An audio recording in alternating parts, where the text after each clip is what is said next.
নয়ন পাঠক, আপনার কি মনে হয় আরজি কর মেডিকেল কলেজ কারা এসে ভেঙে দিয়ে গেল গতকাল দুটো ফ্লোর? মুখ্যমন্ত্রীর কথায় সত্যি সত্যি তাদেরকে খোঁজার কোনো আন্তরিক ইঙ্গিত পাওয়া গেল? কোনো চেষ্টা হবে বলে মনে হলো আপনার? উনি যেভাবে কথাটা বললেন তাতে তো আমাদের মনে হচ্ছে না যে গতকাল যারা এসে আরজি কর মেডিকেল কলেজের অবস্থান মঞ্চ থেকে শুরু করে এমার্জেন্সি তাণ্ডব চালিয়ে গেল তাদেরকে খুঁজে বার করার বা শাস্তি দেওয়ার কোনো রকম পজিটিভ পদক্ষেপ নেওয়া হবে বলে। কারণ গতকালও আমরা দেখেছি যখন ওই উন্মত্ত জনতা, যেটা আমাদের মনে হয়েছে এটা একটা অর্গানাইজড একটা মব, যাদেরকে পাঠানোই হয়েছিল আমাদের আন্দোলনটাকে ভাঙার জন্য, আন্দোলন মঞ্চটাকে ভাঙার জন্য, তারা যখন ব্যারিকেড ভেঙে ঢোকে তখন আমরা দেখেছি কিভাবে পুলিশ নিষ্ক্রিয় ছিল আমাদের আন্দোলনকারীদের রক্ষা করার। বা ওখানে শুধু আন্দোলনকারী না, ওখানে অনেক পেশেন্ট রিলেটিভস তারাও আছে। আমরা দেখেছি তারা ভয়ে কাঁদছে যেভাবে এই মব তাণ্ডব চালাচ্ছিল। তাদেরকে বাঁচানোরও কোনো রকম পদক্ষেপ আমরা পুলিশের কাছ থেকে অন্তত দেখিনি, বরং এটা দেখেছি যে প্রথম দিকে নিষ্ক্রিয়তা, তারপরে বরং তারা নিজেরাই ভয় পেয়ে আমাদের হাসপাতালের ভেতরে, ট্রমা সেন্টারের ভেতরে, হোস্টেলের ভেতরে লুকোতে যাচ্ছিল। ফলে যে রোল তারা কাল প্লে করেছেন, আমরা যা দেখে যা পদক্ষেপ নিয়েছেন, তাতে আমার মনে হয় না যে এই দুষ্কৃতীদের ধরে শাস্তি দেওয়ার কোনো রকম পদক্ষেপ প্রশাসন নেবে। তবে আমাদের দাবি থাকবে যে এইভাবে আন্দোলন কোনোদিন ভাঙা যায়নি। আপনার নিজের আঁখো দেখি অভিজ্ঞতা কি বলে? এরপরেও দর্শক পুলিশের উপর ভরসা রাখা যাবে নাকি রক্ষক সেনা লাগবে? কোনোভাবেই রাখা যায় না। প্রশাসনের যে নিষ্ক্রিয়তা তা দেখে কোনোভাবেই ভরসা রাখা যায় না। এবং আমি বলতে চাই, যখন এই দুষ্কৃতীরা আক্রমণ চালাচ্ছিল তখন যেভাবে পুলিশ নিষ্ক্রিয় ছিল, হঠাৎ করে কিছুক্ষণ পরেই পুলিশ সক্রিয় হয়ে ওঠে। এমনকি শুধু আপনাদের যেরকম আপনারা বলছেন যে সংবাদ মাধ্যমের ওপরে আক্রমণ করছেন উনি, যে সংবাদ মাধ্যমের জন্যই নাকি এই ঘটনা ঘটেছে, তারা নাকি দায়ী, বিভিন্ন কথা যার কোনো যুক্তি নেই অবশ্যই, কিন্তু সেরকমই হঠাৎ করে ওনারা আমাদের ওপর, আন্দোলনকারীদের ওপর, আমরা যখন আমাদের ক্ষোভ প্রকাশ করছি যে আপনারা কোথায় ছিলেন যখন এই আক্রমণ চলছিল, আপনারা কোথায় ছিলেন, আপনাদের দেখা যায়নি। আমরা বরং কিছুটা প্রতিরোধ করার চেষ্টা করেছি, কিন্তু আমরা শান্তিপূর্ণভাবে ডাক্তারি ছাত্র, ওই জনতাকে আটকানোর আমাদের ক্ষমতা নেই, তাও আমরা প্রচেষ্টা করেছিলাম।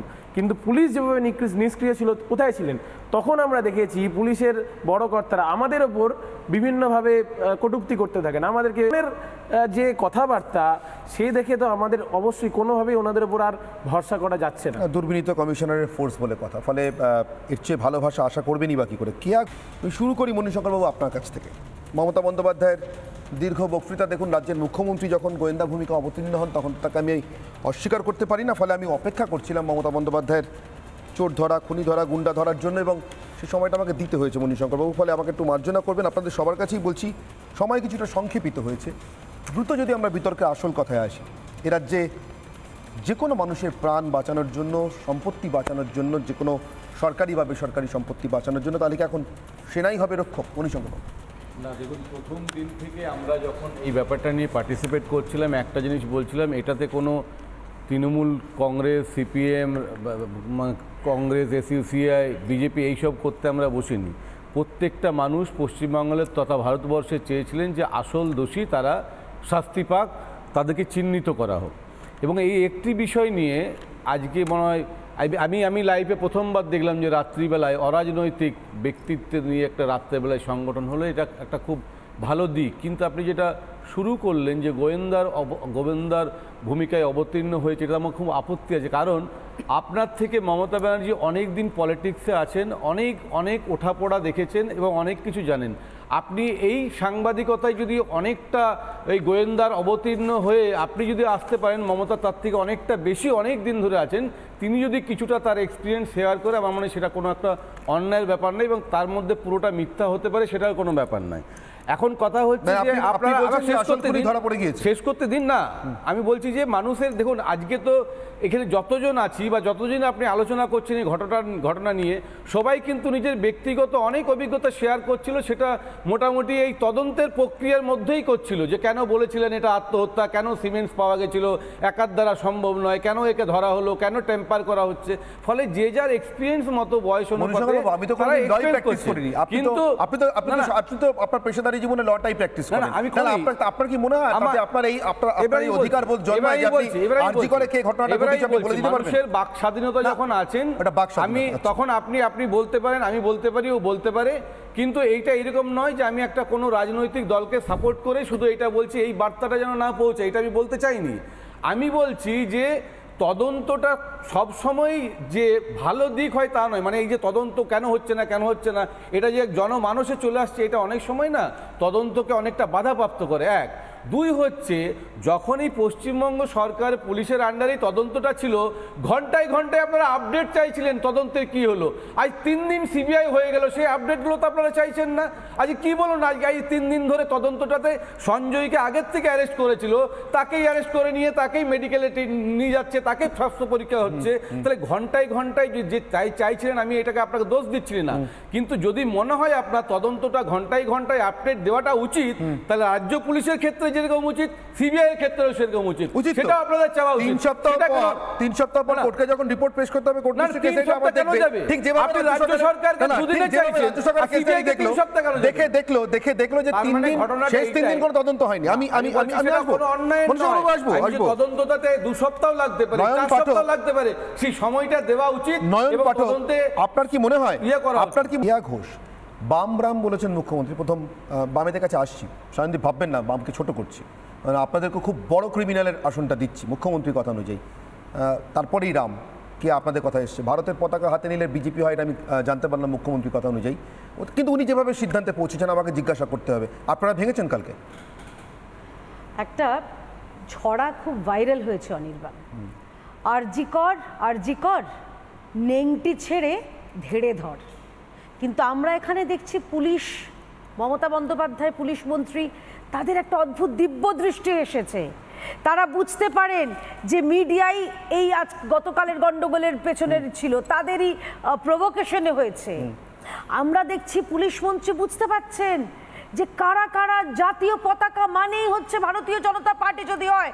আমি ধন্যবাদ জানাচ্ছি আপনাকে মুখ্যমন্ত্রী যে হ্যাঁ, জাতীয় পতাকা মানে ভারতীয় জনতা পার্টি, কিন্তু ভাঙচুরের পেছনে ভারতীয় জনতা পার্টি নেই।